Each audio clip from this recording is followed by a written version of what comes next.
I think that the people need something to look up to or to dream about. They have to get something to get away from their daily life.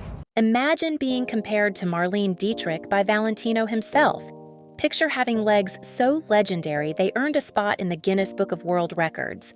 Think about Karl Lagerfeld calling you his muse and being on the cover of both Vogue and Harper's Bazaar in the same month, a feat the New York Times called a triumph akin to winning 2 legs of the Triple Crown.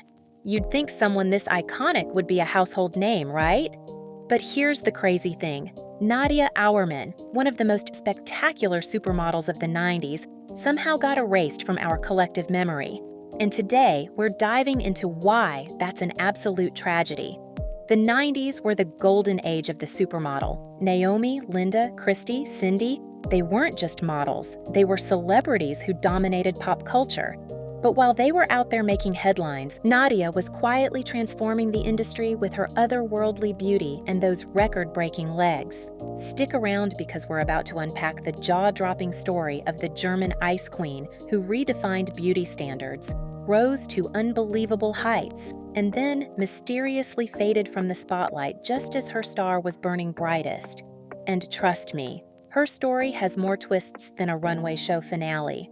Born in Berlin on March 19, 1971, to banker parents, little Nadia had dreams far removed from the fashion world. She actually wanted to be an architect or even pursue a career in politics. Can you picture that? Future Chancellor Auermann giving policy speeches instead of striking poses for Helmut Newton? But fate had other plans for this German girl. When she was working as a waitress in a cafe in Berlin-Charlottenburg in 1989, a scout spotted her. Typical model discovery story, right?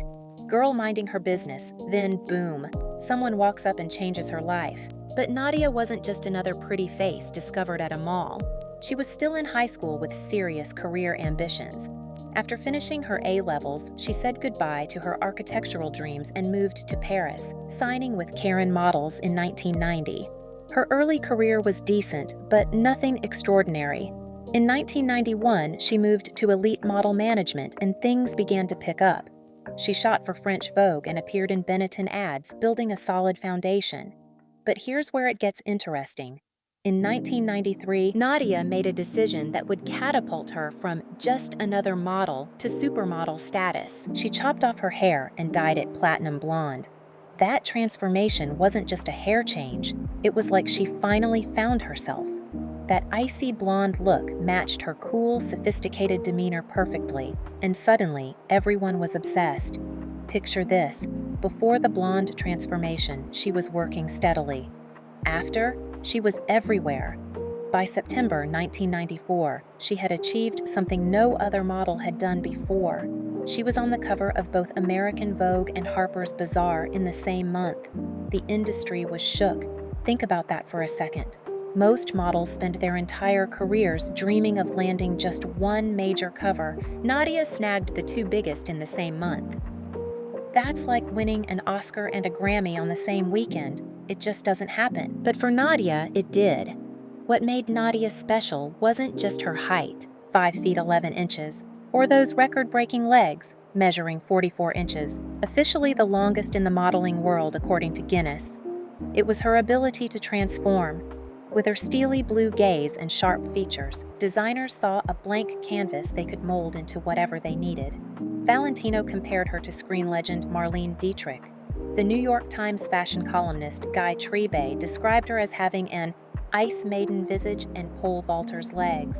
When a fashion writer calls you an ice maiden, you know you've made it. But Nadia wasn't just booking any shows. She was walking for everyone. Chanel, Versace, Dior, Prada, Dolce & Gabbana, Yves Saint Laurent, you name it. Her versatility was insane.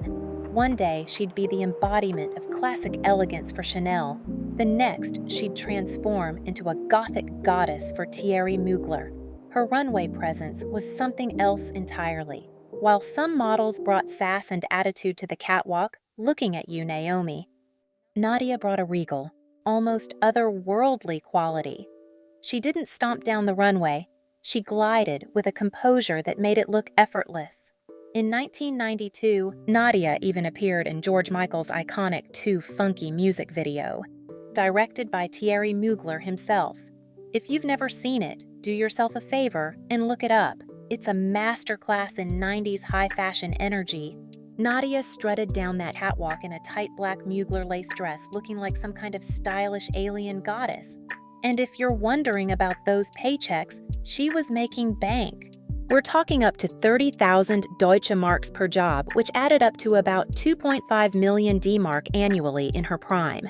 For a girl who started as a cafe waitress, that's a serious glow-up. But Nadia's biggest professional relationship was with Karl Lagerfeld, who became not just her advocate, but something of a father figure.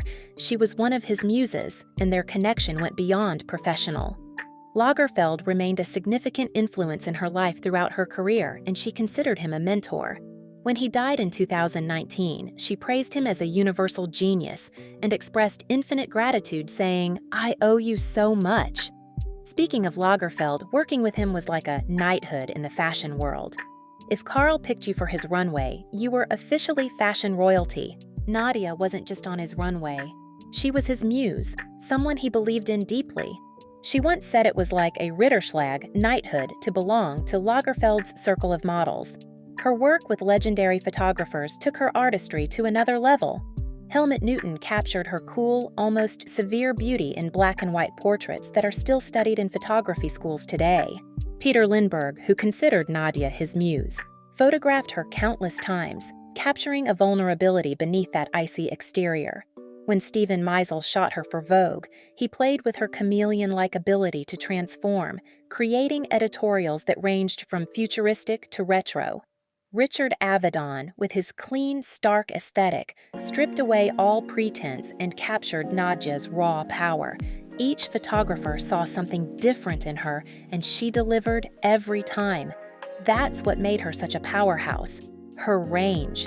She could be severe and intimidating in one shoot, then soft and ethereal in the next. This versatility kept her in constant demand. While other models had a signature look, Nadia had many. Unlike some of her contemporaries who chased fame and celebrity status, Nadia kept her focus on the work. She wasn't splashed across tabloids for wild behavior or famous boyfriends. Instead, she was building one of the most impressive portfolios in fashion history. Her icy look set her apart from the bombshell aesthetic of models like Cindy Crawford or Claudia Schiffer. Nadia had an edge, a coolness that made her perfect for high fashion. She didn't just wear the clothes, she elevated them with her presence. That's why she appeared on over 100 magazine covers worldwide. Not just any covers. Vogue, Harper's Bazaar, Elle, ID, the good stuff. By the mid-90s, Nadia was at the absolute peak of her career. In 1994, she was named to People magazine's 50 Most Beautiful People list, a testament to her rising stardom and widespread recognition.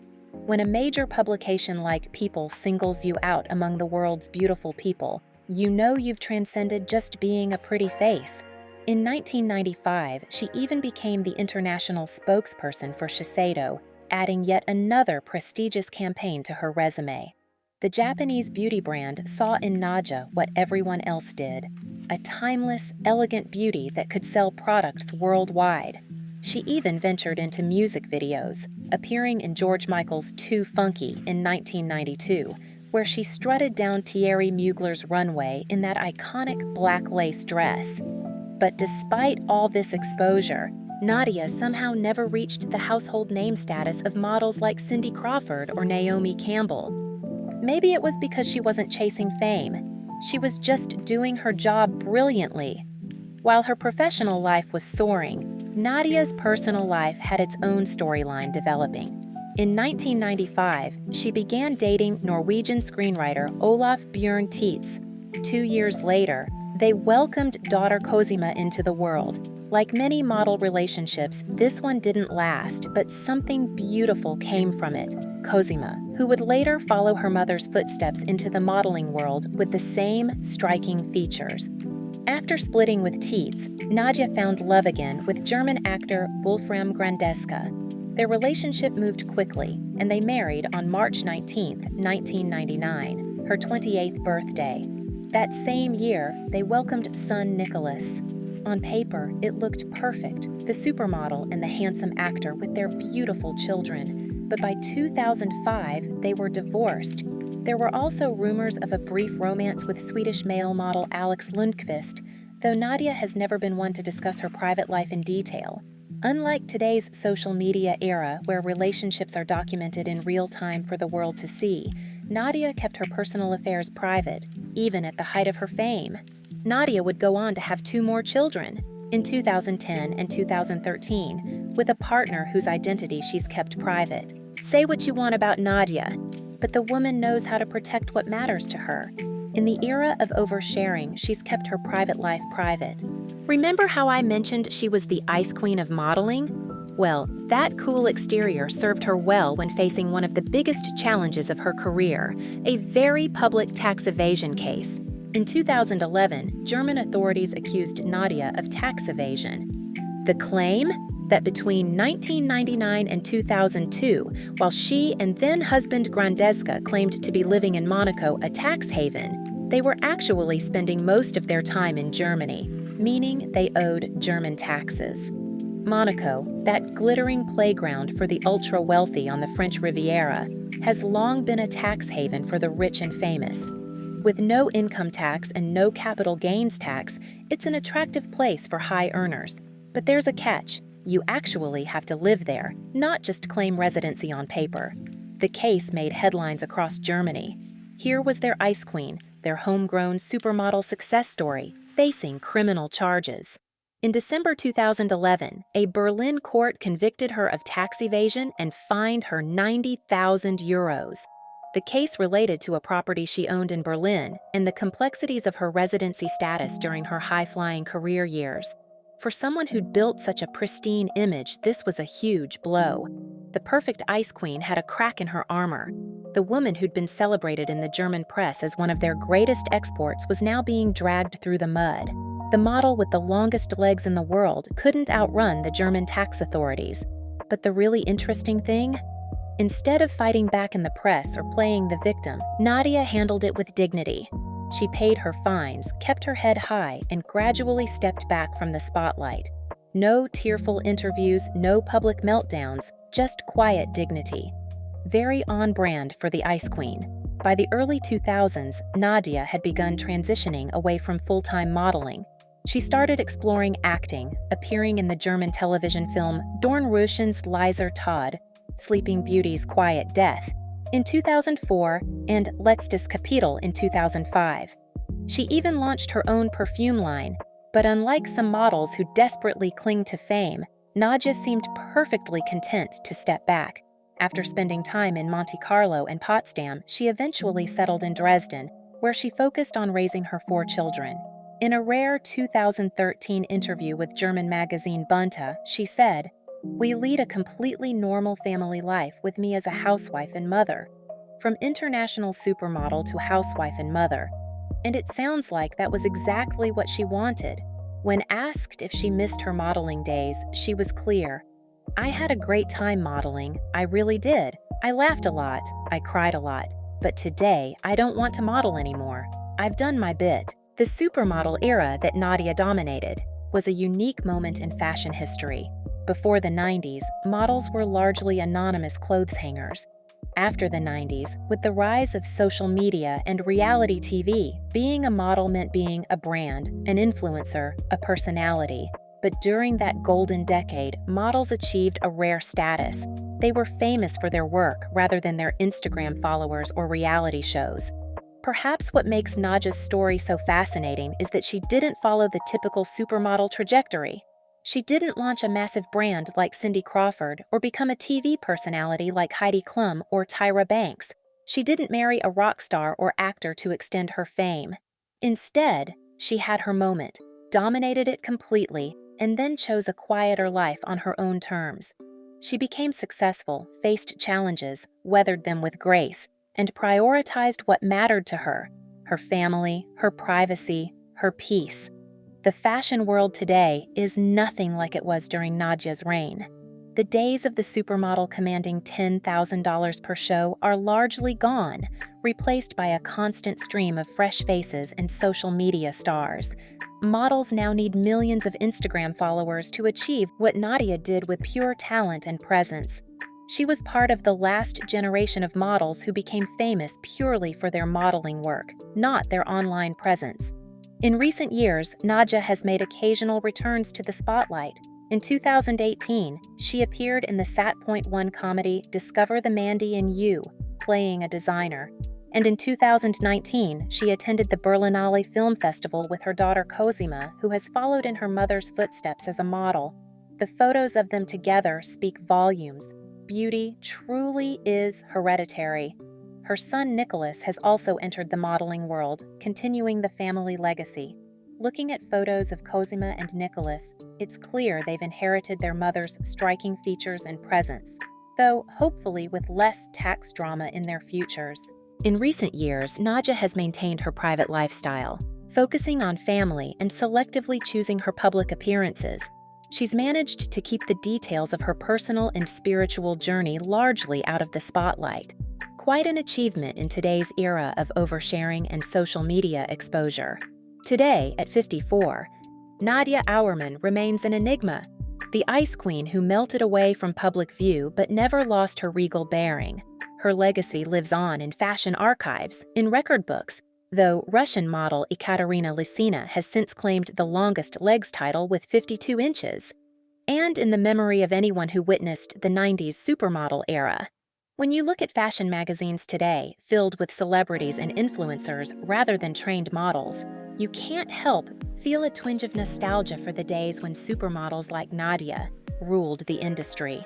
They brought a level of professionalism and artistry that seems increasingly rare in today's Instagram-driven fashion landscape.